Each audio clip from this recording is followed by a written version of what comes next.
Let's get right to it. Will you do Sharpie face? Yeah, I guess, but only for the answers. His videos on YouTube have been viewed 1.5 billion times. His latest book has been a New York Times bestseller for 123 weeks. His live appearances sell out in minutes, and you've probably never heard of him. But your teenager probably has. His name is John Green. 36 years old, married, father of 2, and cult hero to millions of young people. He's written 4 books, including his biggest bestseller, The Fault in Our Stars. What's your name? Hazel. Why are you staring at me? Because you're beautiful. The movie version is about to open. I am quite unextraordinary. I reject that at the hand. This is where I saw the movie with my wife, Sarah. It was just the 2 of us alone in the theater. It was so romantic.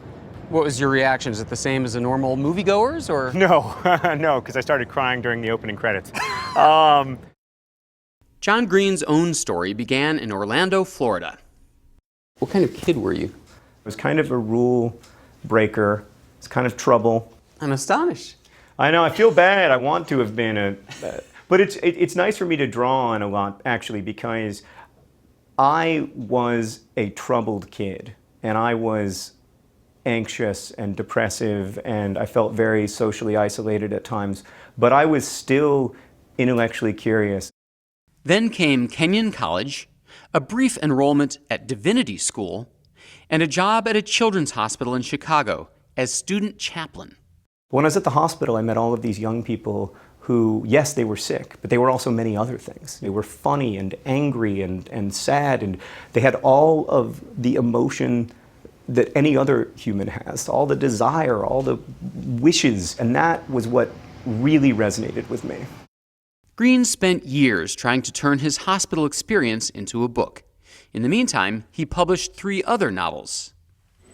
3 years ago, 2006, a few days before Thanksgiving, I was diagnosed with thyroid cancer.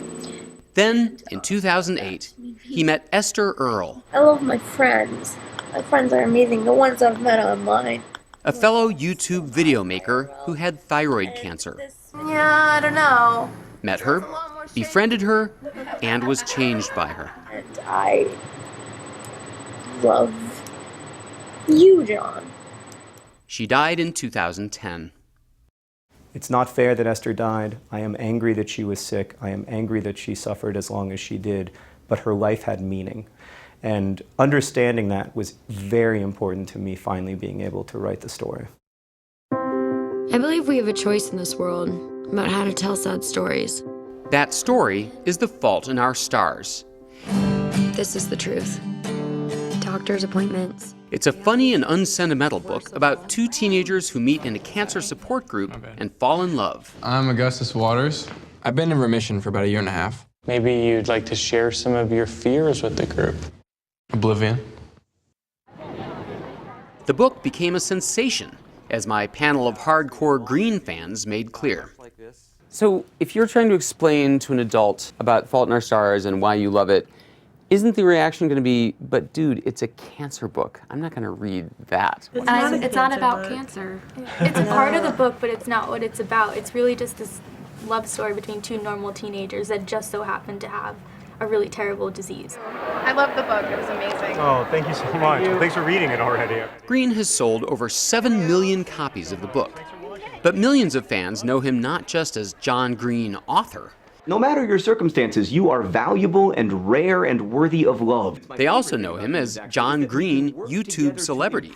Good morning, Hank. It's Tuesday, March 11th. In 2007, he and his brother Hank Good morning, John. We like to have a pretty began exchanging public video messages as a way of keeping in touch. Good morning, Hank. It's Tuesday. It's question. And they've never stopped. John and Hank Green. Fans of John and Hank have become a tightly knit community with their own inside jokes. For starters, they call themselves NerdFighters. I have a tattoo. It's a NerdFighter tattoo. Is it in a place that we can show on television? Yeah. Can you show me? Yes. Wow! NerdFighter, indeed. Okay, and how about this acronym, DFTBA? Don't forget to be awesome. It's just like a, live long and prosper thing. Like half the, there it is. There's a hand motion? It's just like half made it. The NerdFighters insist that they are not a cult. The 2013 Project for Awesome, huzzah! But the Green brothers do marshal their army of followers into action for charity.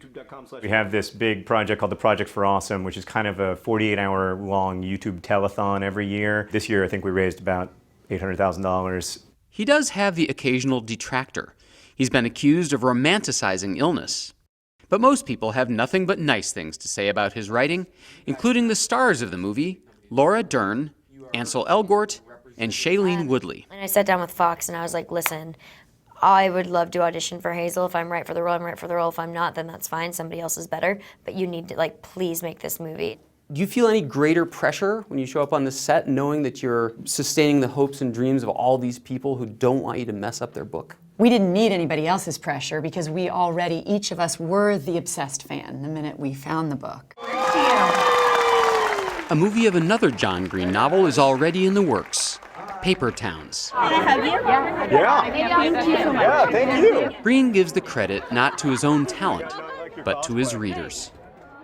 We are led to believe that teenagers have their faces behind screens, they're antisocial now, they don't care about the Disengaged, world. They don't read, they don't, yeah. It's just not true. I mean, that's what our parents said about us, that's what their parents said about them. It's always been untrue, it's still untrue. Yes, they are learning in different ways, but they are still learning, they are still reading, they are still thoughtful, and I am inspired every day by their intellectual curiosity.